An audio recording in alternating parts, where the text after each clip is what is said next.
आता मुंबईमधून मोठी बातमी आहे। बंडखोरांना संपर्क साधण्याचा ठाकरेंच्या शिवसेनेकडून प्रयत्न सुरू आहे।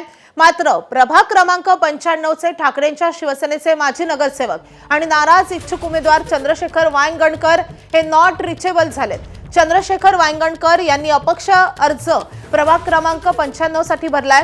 त्या ठिकाणी ठाकरेंच्या शिवसेनेचे हरीश शास्त्री यांना उमेदवारी देण्यात आलेली आहे। चंद्रशेखर वांगणकर यांची समजूत काढण्यासाठी ठाकरेंच्या शिवसेनेकडून आटोकाट प्रयत्न केले जात आहेत। चंद्रशेखर वांगणकर अर्ज मागे घेण्यास सध्या तरी तयार नसल्याची माहिती कळतेय। त्यांना ठाकरेंच्या शिवसेनेच्या नेत्यांकडून संपर्कही साधला जातोय, मात्र सध्या ते नॉट रिचेबल झालेत आणि त्यामुळे ठाकरेंच्या शिवसेनेसमोरच्या अडचणी आणखीनच वाढलेल्या आहेत। आपले प्रतिनिधी वेदांत नेब आपल्या सोबत आहेत। वेदांत, नेमकं काय घडतंय? कशा रीतीने बंडखोरांना शांत करण्याचा प्रयत्न केला जातोय आणि वांगणकर नेमके कुठे आहेत?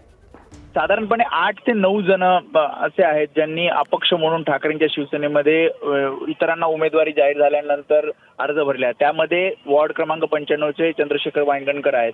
हा वॉर्ड यासाठी महत्त्वाचा आहे कारण हा बांद्रा पूर्व मध्ये वॉर्ड येतो, शिवाय मातोश्रीच्या जवळचा हा वॉर्ड आहे आणि त्यामुळे इथे कुठल्याही प्रकारची बंडखोरी होऊ नये किंवा इथे कुठेही पक्षाला फटका बसू नये यासाठीचे प्रयत्न नेत्यांकडून केले जातात। मात्र चंद्रशेखर वांगणकर हे नॉट रिचेबल आहेत। त्यांनी अपक्ष म्हणून जो भरलेला अर्ज आहे तो मागे घ्यावा किंवा त्यांची नाराजी दूर करण्याचा प्रयत्न पक्षाकडून केला जातोय।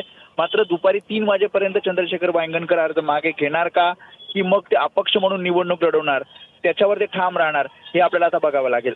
नक्कीच ठाकरेंच्या या प्रयत्नांना शेवटच्या 4 तासामध्ये यश मिळते काय पाहणं गरजेचं असणार आहे। वेदांत, अपडेट घेत राहू। सध्या धन्यवाद या माहितीसाठी।